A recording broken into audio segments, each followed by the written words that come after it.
What am I to do? Welcome to He Said, She Said Razor Branding Podcast with Michael Russo and Jackie Russo. To learn more about how to improve your brand, visit brandrusso.com. Y'all, our guest today, Sunny Ricks, is awesome. She has been doing the marketing for a pretty large multi-state, southeastern-based CPA firm. And to get into this conversation around professional services, thought leadership, branding, AI, all the things, it really reminds me of how hard it is to do what we do and how rewarding it is when you do it right. Definitely. And again, when you think of accounting, doesn't ring up doesn't spur the excitement from a creative side standpoint. It doesn't? You don't get all energized and fired up? Well, I do because I love a challenge. And it definitely has challenges. But yeah, it always goes back to the same thing we always talk about, knowing who your audience is, knowing who you are, knowing what your promise is behind that brand, and then everything else comes from that, right? If you can get those things, then you can find something.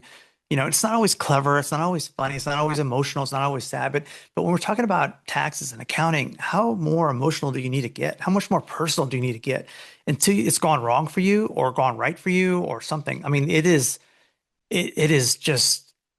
I think if anybody's been in that place before where you've had to really stare at your tax returns and really deal with the realities of all that and how much money you spend on that and how much you give back, that person is like your partner. I mean, they're so entrenched in your business life as well as your personal life in a lot of ways. So anyway, they're obviously doing it right. They're on like 3 different states and huge and successful and seems to have a great reputation. So yeah, it was a pleasure. And she's also the second Sunny we've had on our podcast this year.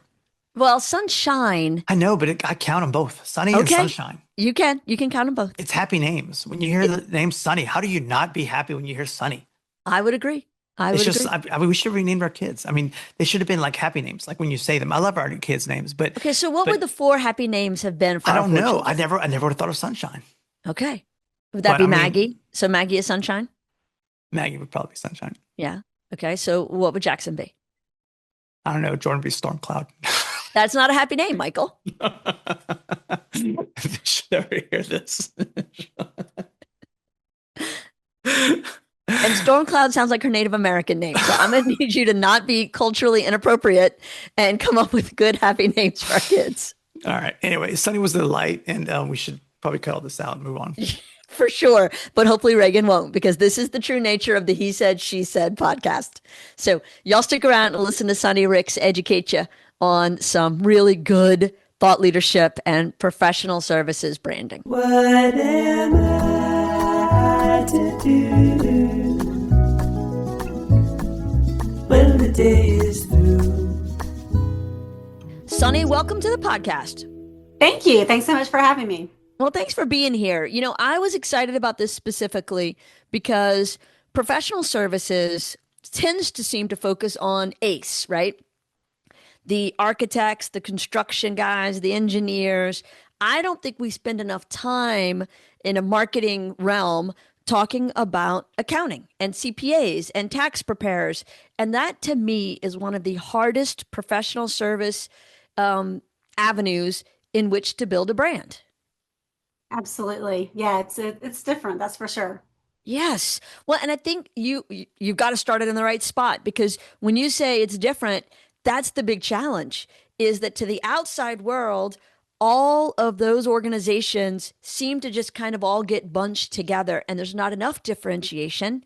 And I find that some entities, law firms, accounting firms, tax firms, sometimes engineers are so worried about stepping out, saying something that would be a violation, following all of the rules that govern the industry, and protecting all the information that you have, right? I mean, Absolutely. You probably can't talk about a lot of things that you do and the people that you represent and all the accomplishments, because it's, no one wants you talking about their business, right? Right. And so y'all get kind of boxed in, and it's really hard to step out and have any kind of separation. So I just kind of want to start there. How do you differentiate? Yeah, that's been a big conversation recently, especially with a lot of consolidations. I don't know if you know, but there's a lot of PE firms that are buying CPA firms, and some consolidation that way. And just obviously there's competitors like there are with any other business, and just how do you differentiate? So, like I said, it's been a conversation we've had, and a lot of people, and we do it too. I mean, it's great client service, but what does that really mean? It's great people, but what does that mean? So really, diving into some of the, industry expertise. That's one thing that companies are really looking for now. It's not just, I'm going to search for accounting firms. I'm going to search for accounting firms that know my business. So whether that's manufacturing and distribution or construction or those sorts of things. So, we do lean into industry expertise. And then, the other difficulty is, we're not just CPAs. I mean, that is our bread and butter. We do tax returns and we do audits, but man, we do so much more. There's so much more involved in that, consulting side of things. We have a technology group. We have HR services. There's all these things that we offer. And so how do you go to market and explain that? And that's part of the differentiation that we feel like we have, is that strategic approach, is that, hey, we're not just going to do your tax return, but we're going to look at all of these other things and see where we can add value, as an advisory firm. Right. I like that you said that advisory firm, because I think that's really a big piece of it. To me, it feels like the tax part is almost the foregone conclusion at the end of the year. You've got to do Absolutely. 11 and a half months of work the right way to best Right. set yourself up for the tax part. Absolutely. Yes. And looking at different things of what companies are missing, where we can come in and add value, and just really, and part of what we're doing as a marketing team is just how can we get that information out there? What can we be talking about? So, relying, of course, on thought leadership and content, and just putting that information out there, explaining some of the intricacies of what we do, spending some time on examples and stories, and just trying to get that point across of what we can do. Right. No, I love that. Michael, I could feel you're about to say something. I Sorry. was, I I'll was. back off. Your turn. Sometimes Jackie likes to take the wheel and just drive us over a cliff, and I'm just hanging on for the ride. But no, I was going to ask a little bit about your firm. Like, what's your typical client look like? I mean, is you have a certain size of companies that you like to work with? Just type of businesses that you deal with on a day-to-day basis. Yeah, I would say our ideal client is a mid-sized company, that is really open and looking for that consulting side of things. So if they're just coming in and looks like, hey, I need to check the box and get an audit done, and that's it, I just want compliance. We may not be the best firm, but if they're open to that, if they're looking for ideas, some of our industries that we focus on, again, M&D, construction, healthcare, um, let's see, technology companies. I mean, those are some of the industries that we're looking at. But a lot of times it does start with, hey, we need our taxes, corporate taxes filed.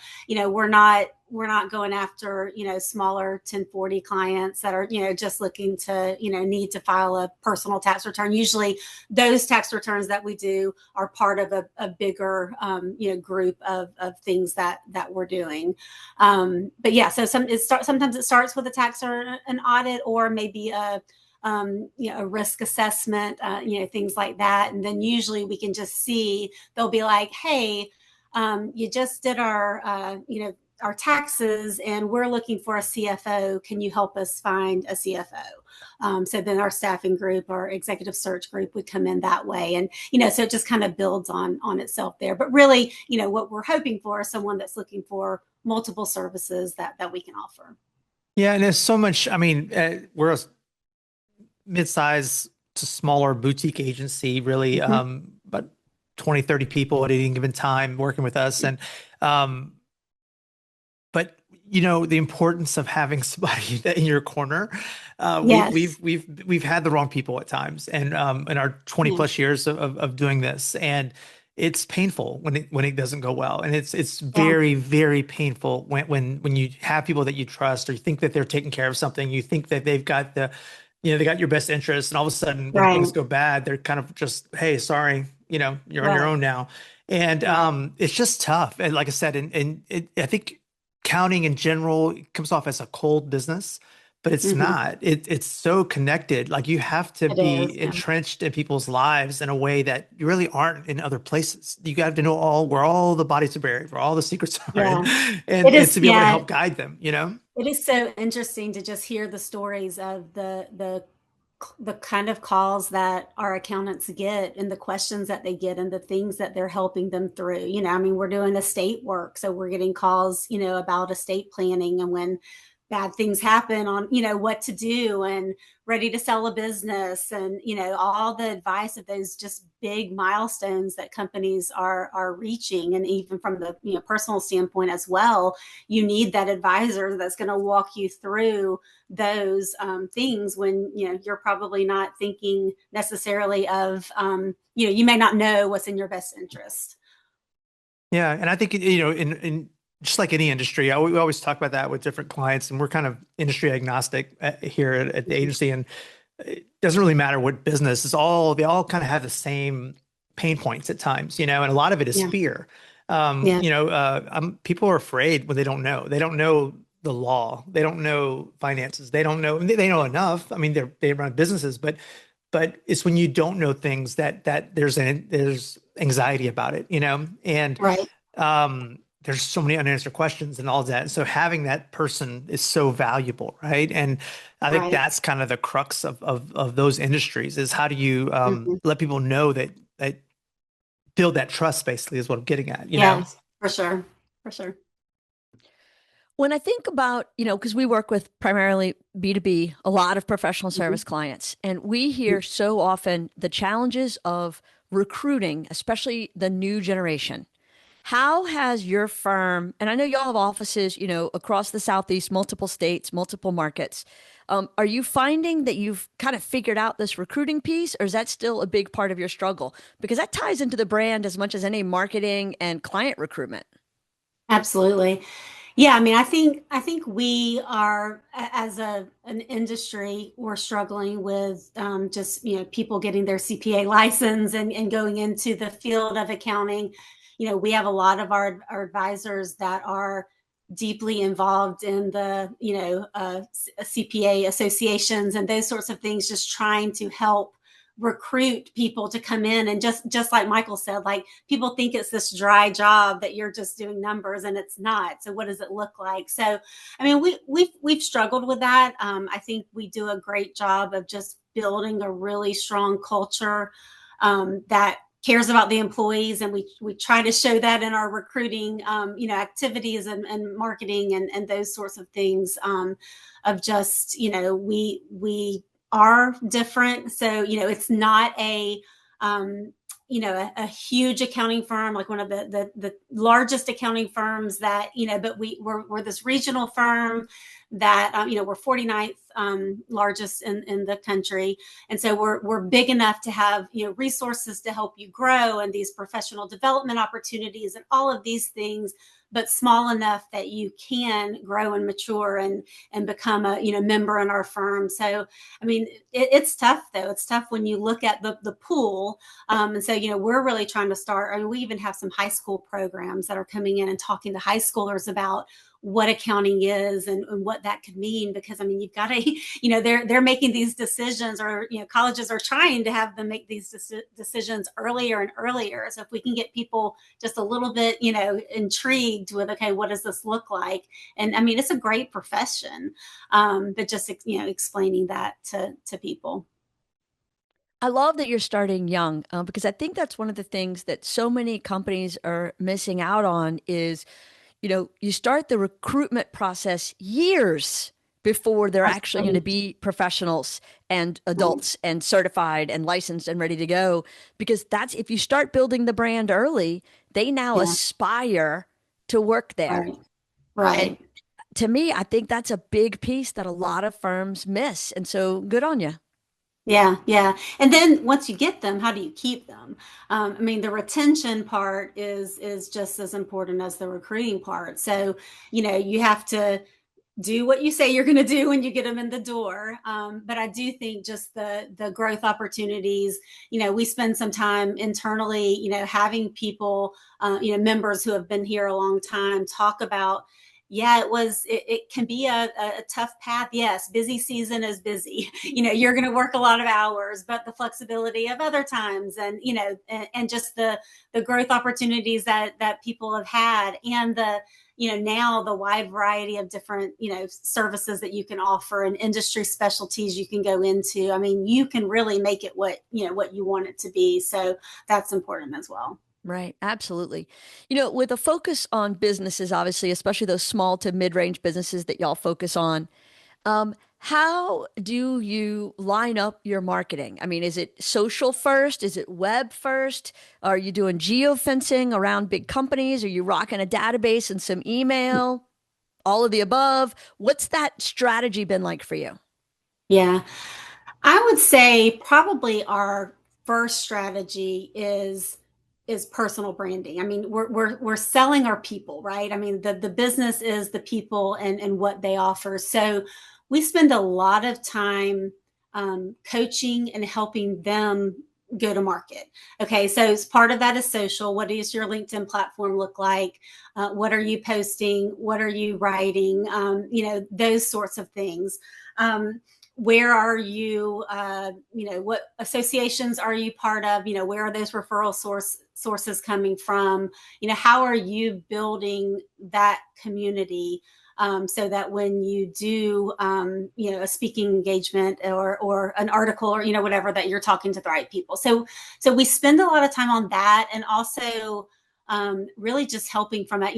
We don't have a business development department necessarily. Our members, our professionals are the business development department. So they're the ones that are going out and selling the new work. So, really educating those team members on what they can do, helping with proposals. We draft proposals for them. We have what we call large opportunity pursuits, where we'll meet and we'll talk about the opportunity and what are we missing, what types of things are they looking for, and those sorts of things. So we spend a lot of time on that.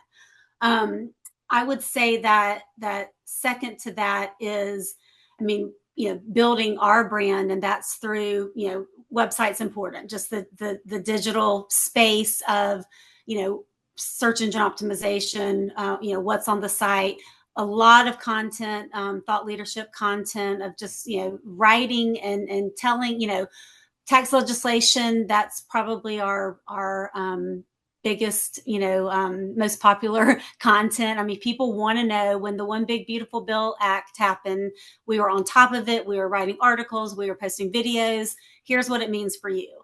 So those things, just getting that message out, is also a big part of the strategy. Yeah.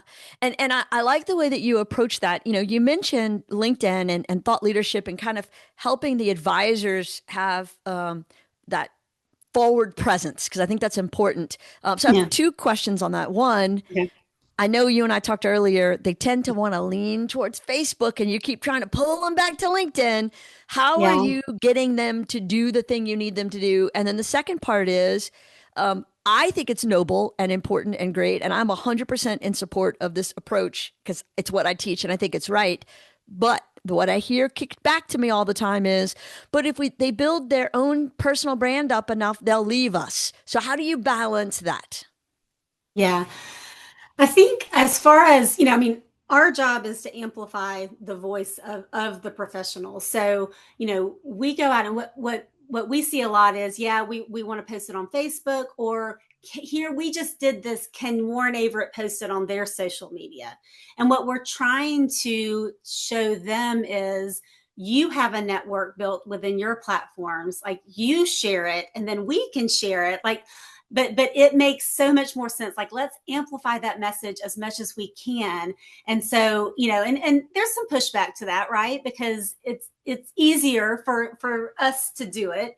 But, I think there's a lot of training. There's a lot of just, kind of coaching involved with, if you do it this way, you're going to see better results. And so we really try to, to do it that way, and to just kind of, and I think once they see it working and building that network and people commenting and, hey, don't just post it, but comment, those sorts of things. I think that's when we start seeing, the better results. And then your second question was?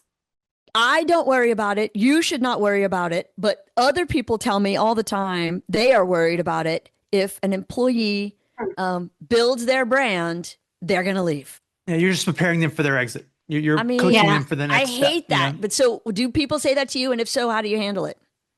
I haven't heard that a lot. I mean, oh, good. Well, then pretend like I didn't bring it up. Well, sorry. No, you hear that from the side of like, why train these people? Because you're just going to train them and they're going to leave. Yes. And the answer is like, well, what happens if you don't? Yes, and thank you. That's how I feel about this, right? Me too. You've got to. We're still building our brand. Our brand is our people. And yes, if that person leaves, then we move on to other people that are going to help build the brand. But I think you really have to focus, you have to focus on that. And, it's not everyone in the firm. You have the people that are growing, that are leaning towards, wanting to do more articles and speaking engagements and those kind of, and those are the people that you invest in, that you help, learn the voice, they learn the voice of Warren Averett and those sorts of things. So, I think you've got to do it that way. Yes. Oh, I agree. I think it's hard these days though, with social media in general, because, like Jackie, for example, her business and personal social media is intertwined. She's the face of the company. She's always out there, that kind of thing. Me, not so much. I if I'm tagged in something, I will share it, that kind of thing. But I'm more reserved in that area. And a lot of people are. And I think it's really hard because social media to most people is that's my personal channel. Yeah. That's where I share my kids' pics and my, and I'm liking things on those levels. And then to integrate business into that is really hard. I think if you own the company, it's easy to do because you're invested there. But if you're just working somewhere, it's hard to make that transition to say, you know what, I'm going to start posting things about my work here and there, and not really seeing the big game or the big picture, or afraid of what that will do for the people that are following you, or, what does that look like and feel like? And I don't know if anybody really has the full answer for that yet. It's still ongoing. It's still, people are still figuring it out, Yeah, and that's why we lean into LinkedIn more from our perspective that's where you can focus that. Some people open it up, and there's different people kind of lean towards different things. Like some may be more social media forward.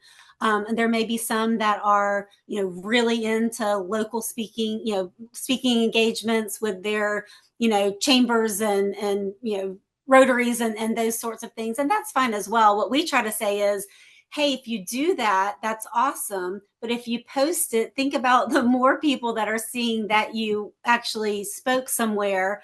So again, you're just kind of gaining that momentum and attention. But if they're not comfortable with that, there are other ways that they can do that. It just, social media is just such an easy way to amplify that message. Right. Right. And it's tough. I know that you've done a great job of building up the firm's social media. I think your LinkedIn's got like 15,000 followers or whatever, which is hard to do. So congratulations. But we look at that 10% throttle that all the platforms have acknowledged. And so that means of those 15,000 followers, at best, maybe 1,500 see what you post. On average, the rate of engagement is about 1.5%. So maybe you're going to pick up 100 likes, comments, shares out of 15,000. And even then, that's like, oh, we hit triple digits. Yay. And so what are you doing to supplement around it so that, and I know like everybody's been for 15 years now, social first. And now I think all the experts are like, oh, wait, that was a mistake. We missed that one. Sorry. And so how are you adapting or adjusting for 26 to say, okay, social will be a part of it, but we're going to do these other things too. Yeah. So one of the things that we did this year that worked really well that we'll look at continuing to do in 26 is a lot of video. Mm-hmm. And what we did with video was start with video. So for example, we took our manufacturing and distribution industry expert and we sat him in a room with another tax expert, and they just filmed and they had about 6 different topics. And so they spent a couple hours in front of the camera filming this. We have used that content all last year and into 2026. We are taking that and we are creating articles from that. We are creating YouTube videos. We are creating LinkedIn carousel, sales. I mean, we're going through it. So, I mean, that's a little, little content or little social, little website, SEO. I mean, it's building a lot of different digital assets. And so that's been successful for us. So instead of saying, hey, M&D industry expert, we want you to write 6 articles this year, because they're busy. That's billable time that you're taking away from them. I mean, all these things that I learned from a professional service standpoint. I remember when I first started, I was, telling my boss, I was like, hey, we need to have a meeting of everyone and we need to cover, X, Y, and Z. And he's like, do you know how much money that meeting costs, and to put it into that perspective of, taking this billable time or whatever. So that's definitely something to think about. But video first is one thing that we're looking at. We're also looking at, doing more LinkedIn ads and just other ads. We honestly have not spent a lot of time on digital ads. But we're going to start looking at that just again as a way to reach different audiences. So that's something else that we're looking at in 26. Well, and I love that. And I think that's really, you hit the nail on the head right there. It's new year, new us. Yeah. Let's not assume that what we did last year is going to work again. Let's not assume that the thing we were supposed to do 5 years ago is going to work now. The world has changed in this decade. Absolutely.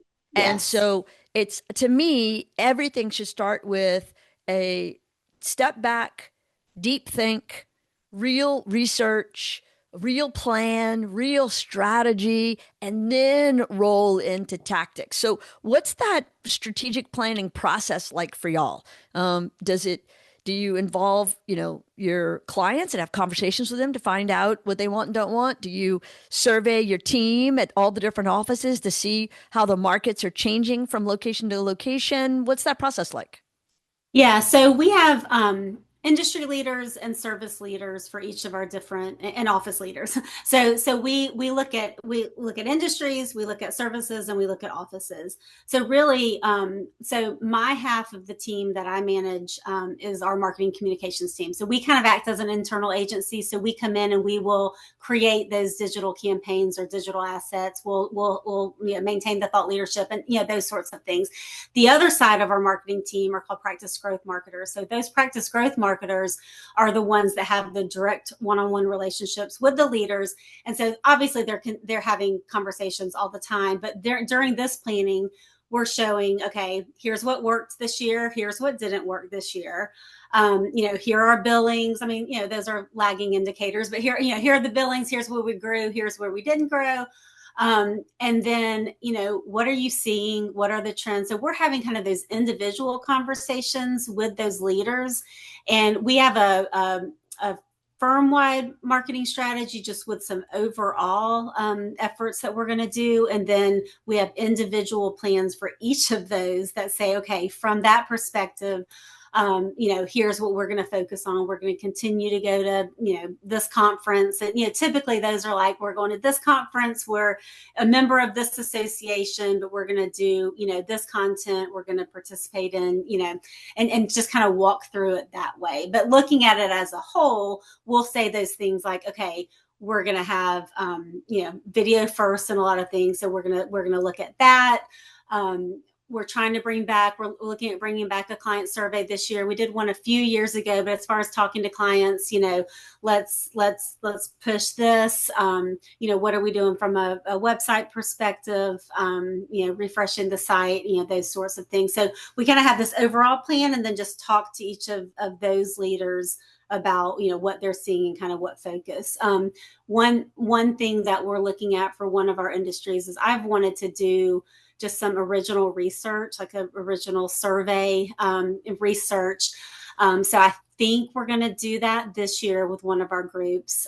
So we'll be able to, go out and survey those types of companies, ask them some questions, and come back and be able to have our own research. So I'm excited about that. Well, and I think that's exactly the right thing, because now you're a resource beyond just the work that the client has asked you for. You're now providing information that they really care about. And I would Absolutely. imagine, I know we've done this for some of our clients where you have access to all their data. And so to create an anonymous Mhm. output of the data you have to create benchmarks that each of Yes. your clients could be compared against, Yes. that's valuable. Yeah, I'm hoping to partner with a few of the associations to have them help, get the people to take the survey, that sort of thing. So that helps build those relationships. But yeah, we do have a lot of information, and work with, a large group of different industries. So to be able to come in and say, hey, this is what we see. And we also surveyed 150 CFOs of, this industry, and they were able to say, X, Y, and Z. We just need to make sure it's different. It's differentiated than some other, firms or groups that have done that. So what's going to be something unique that we haven't come up with that yet, but we will, of what's going to be the unique kind of, questions that we ask that people want to know. And so then the hope is to be able to create additional articles, like you said, some value add to the clients, be able to maybe host a webinar, about it, those sorts of things, just to be able to kind of create that our own content. Right. Right. No, And absolutely. and that is a struggle. I mean, you talked about it earlier, but differentiation and in the financial industry and any professional services industry, generally that's the first thing people say when we ask them is we have great service. And you hear it all the time. That's, Yeah, and because I expect you should have great service. Like that is something that's almost expected, right? absolutely. You're not going to Yes. be around long if not, but it's what people Hmm. really hang their hat on. And there are different, I know from, when you dig deeper, you realize there are different levels of that service. And there are differences. There's A level, there's B, there's white glove, there's, all these different Right. things. But Hmm. but figuring that out and really standing out, it's kind of like, and again, with so many industries you serve and so much talent under your umbrella, is like which one's Yes. which and which some are good or some are that.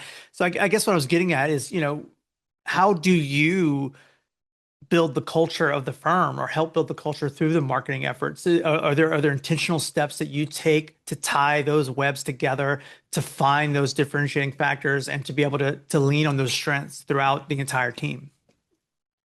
Yeah, so we have your typical brand standards, which are the basics of the colors and that sort of Hmm. thing, the voice and but really, we have some core values that we stick to. So a lot of what we're looking at, when people are, writing content or we're putting messaging out there is, what are those things and how can we make sure that message is intertwined with what we're doing and saying. Hmm. But you're right; it's hard with a big group of people. So that was and especially as the firm grows, just maintaining that same brand presence of we want to be professional and knowledgeable but approachable. We want to explain things in a way that are easy to understand. That's not normally how an accountant writes, right?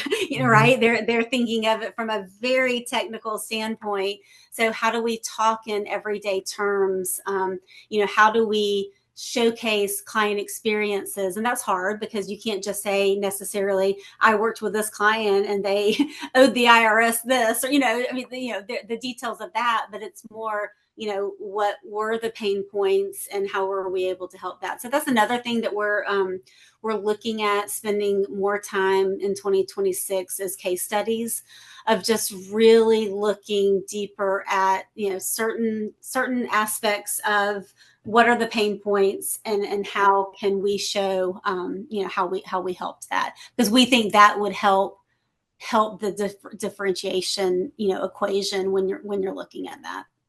Absolutely.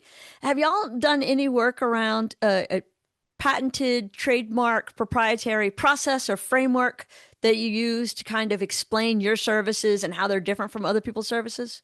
As well as for onboarding and educating the Yeah. team. I mean, I know math kind is of, math, but the way you do math is different than how somebody else does math. Yeah, we haven't. We had one program 6 or 7 years ago that it was a kind of a research and development program that we tried to package, and we actually did trademark that. But we haven't done that in a while, and that may be something that we're should bringing look it back, into. Sonny. Yeah, Bringing it back. What's old is new again.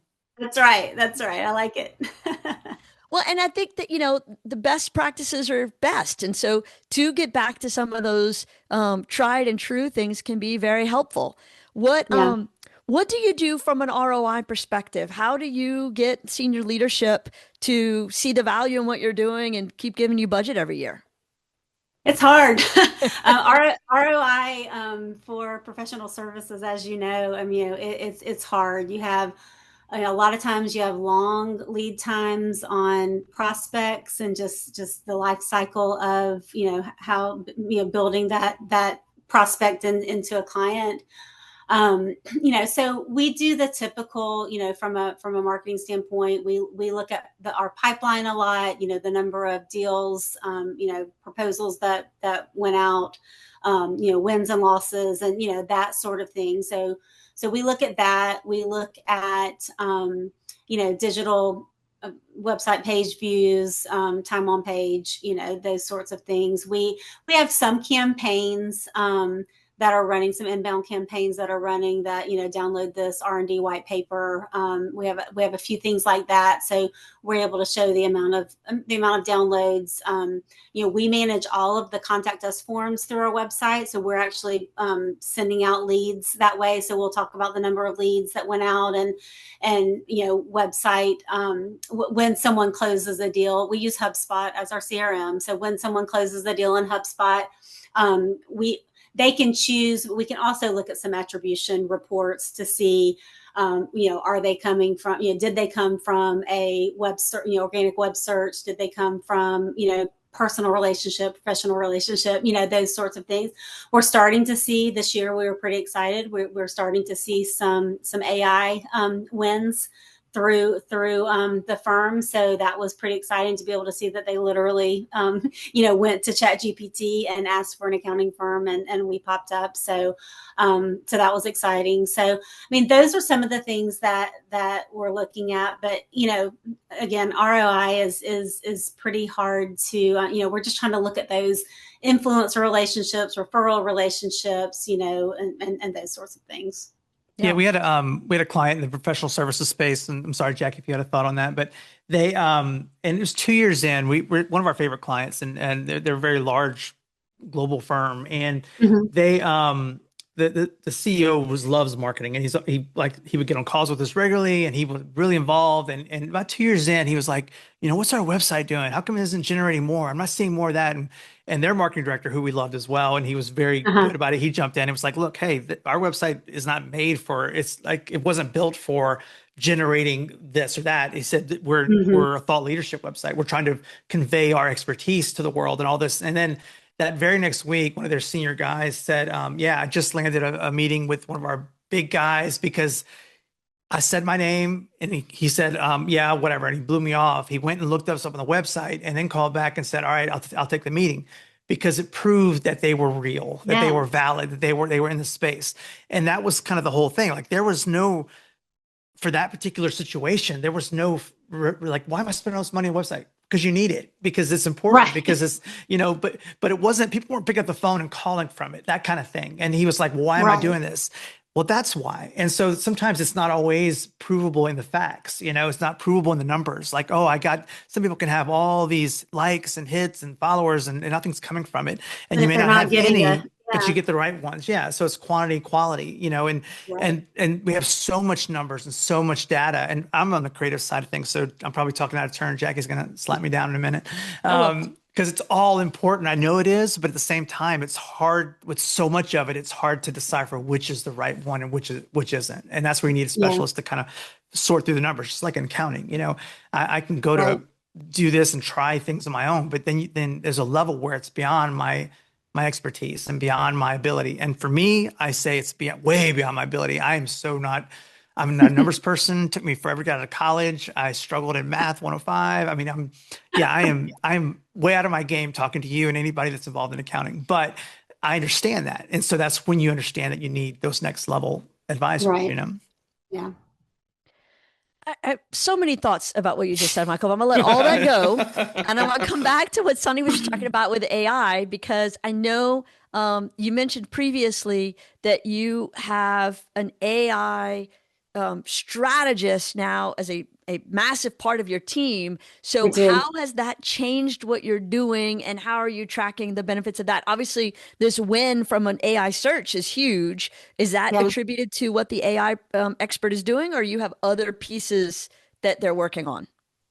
I think that she has been so helpful in a lot of things. I, I'm not sure about that one. But yeah, so we have an AI strategist within the firm. She's been a rock star this past year. So we're a co-pilot firm. So we use co-pilot, and she continues to stay on top of just the education. I mean, things change with it every day. Like literally, we were looking at something and said we want this, and for months it wasn't available, and then she said she went to Copilot and there's a button now that you can do this or whatever. So I think the what she has helped with the most so far is a lot of internal things. So we actually she helped us create an agent that we call the client consultation assistant that is for our firm to use, that we basically told her what PDFs and intranets, sites that we wanted it to come from. And you can go to that and you can say, hey, I'm about to meet with a client, a construction client, and I want to, talk to them about risk assessments. Can you help me create, questions and answers? Or who is the expert that I could go to ask more questions? So it tells our internal resource, our subject matter experts, the types of questions to ask, what services we do offer. So that has been super, super helpful. So I see her in the future helping us with some additional agents that are helping with some prompts and some things that are helping us internally. And then I think she will be an asset as we talk about some revisions to the website of just how can we be AI forward in this generative engine optimization and, all of those things that we're trying to learn now of what to do, from that perspective. But right now it's been a lot of internal processes and internal resources that we can help, again, our professionals be equipped to then go out and advise clients on different services that we offer. Right. How have your clients reacted to all this? Are they worried about confidential information being shared? Are they worried that the machine's doing all the work now, so they don't need the people? Or do they see it as great because you're investing in forward momentum and new tactics, and they see the Yeah. benefit of how their work is going to be better, faster, cheaper? Yeah, I think both. I think there are some that, are just like, hey, what is this going to look like? Like you said, is AI going to do the whole tax return? But they're not. It's a tool. But you still need that professional that's going in to, dot the I's and cross the T's and to look deeper into what this actually means. Again, that advisory, part of it. So I think that communicating that is important, of just making sure and that's part of what Brittany, our AI person, has helped with, is creating those policies and understandings of, okay, what does this mean from a client perspective? What guardrails do we have in place to make sure that we're looking at it from that perspective? Because that we again want it to be a tool and a resource, but not do the job of what our accountants do day in and day out. Right. Absolutely. And really the same thing from a marketing perspective. We tend to be pretty conservative so far on the AI generating content. We really push for help it generate an outline and then write your own perspective. I mean, every piece of content that goes on our website goes through an AI generate, a thing that shows you whether AI was used. And so we're looking at that and we're pushing back if it's showing AI. Like no one wants to read an AI generated article. We want to know what your own thoughts are, your perspective. And so really focusing on, our editorial guidelines are really focused on, hey, create an outline from that, but we're going to go through the process of this AI checker. We're going to, we have an editorial team, all of these things that are going to check facts and confidentiality and, all of that, as we go, because that's important. I mean, we're selling trust. It's all about the trust of the firm. And so, the worst thing you can do is just put something out there that you have not created. Yeah, absolutely. One of the things as you're talking about it, I think in the medical community, they call it physician reviewed. So the AI is going to look at the x-ray, but a physician is going to review those findings and say Right. the radiologist agrees or disagrees with what the Right. AI thinks the spot is, that kind of thing. And so Yeah. I think that goes with kind of what our approach has been and a lot of others. It's the AI Oreo. It's human, Right. a little bit AI in the middle, human. And as long as Yep. you've got the human bookends, the AI in the Sure. middle should help you with efficiencies, Yeah. processes, but it's got to be human in and human out still. Yeah, absolutely. Yeah. I like that analogy. Thank you. Michael hates everything about the topic. Well, yeah, Oh, yeah?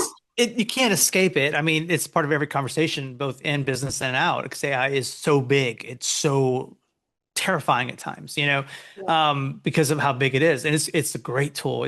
I mean, it's cut my workload in half. I'm able to do the work with 5 people now in a lot of ways, just reviewing things. Sure. Jackie, Yeah. don't get any ideas. Well, no, I'm just wondering why your deadlines are still so much of a figment of everyone's imagination. The point is, Okay. I can take transcripts. So you talk about interview, like we have thought leaders that we write for, so we can have a conversation with them for an hour, take that transcript and summarize it into something that we can take and actually we don't have to go back and watch the video. We can pull points. All those things are Yes. incredibly useful and smart, and it's like having 10 Yeah. assistants, And if you look at it that way, I Yeah. think it's very helpful. But I see being used also as a crutch or an entry into something that people haven't been able to do before. Like, oh, now I'm a writer, now I'm a designer, now I'm a this, now I'm a that.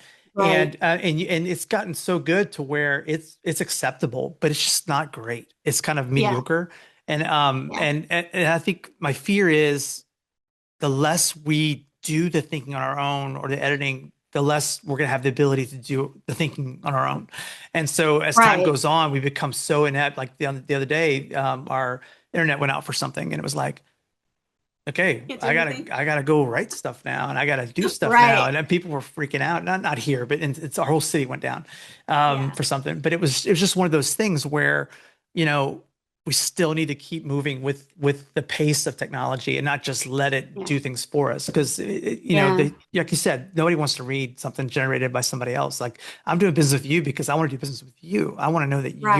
you have my back, that you have thoughts, that you have original content, and that you are actually thinking on the other side of that. Because I'm not ready to hand my keys over to a robot yet. I'm just not. Right. And I want to then, know there's yeah. somebody driving still.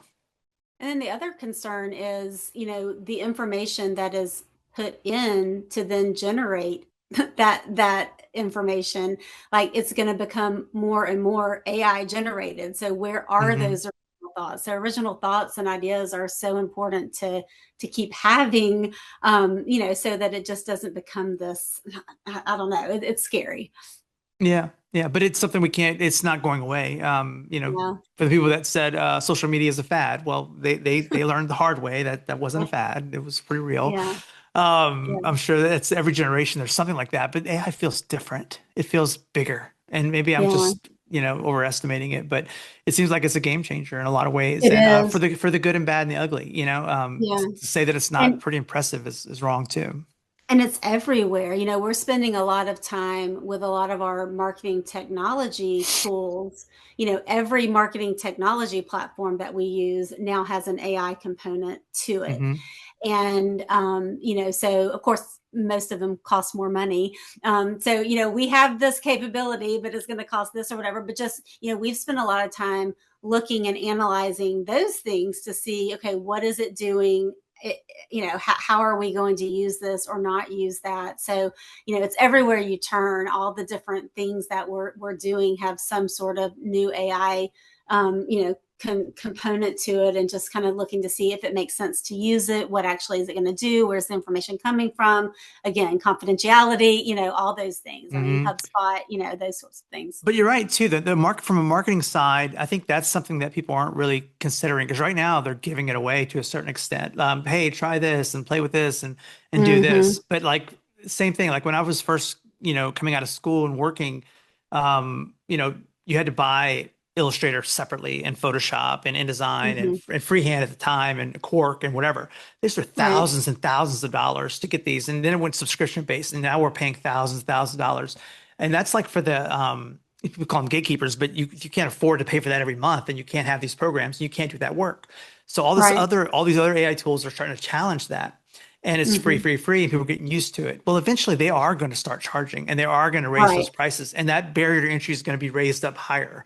And so now when you're used to it, you can no longer afford it, and you can no longer like, man, I didn't budget for that. And I need 6 tools to do this one thing. I mean, one tool does good video, one tool does images, one does copy, one does this. And I need to go pay for 10 of these things now because I promised it, or because I need it. Right. It's because I'm so used to using it now. Or it's part of my workflow or my work promise, And so, that's the sketchy part too. I think people just look over that, and because you start getting used to something and it's too good to be true, it probably is.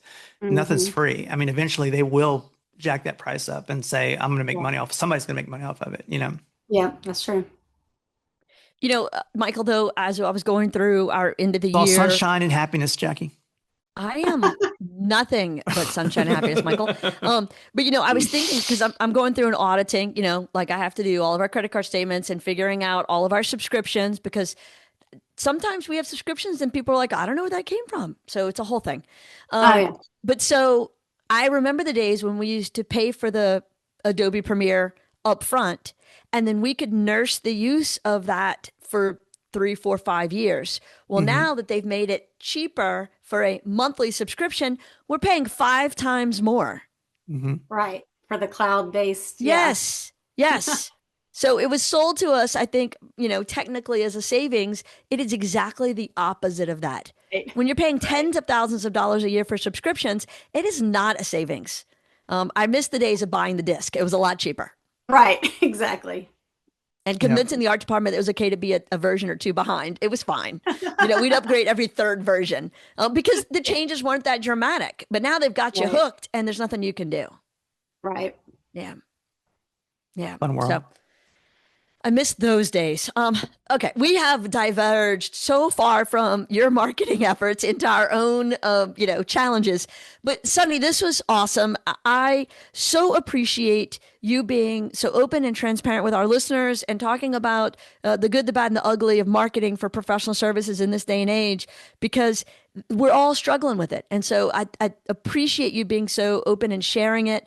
We will add into the show notes for everybody who wants to follow Sunny on LinkedIn or the company, subscribe to some of the great resources they have on the website and check them out. Thank you. We appreciate you. Yeah, this was fun. Thanks for having me. You were great. Am I to do when the day is through?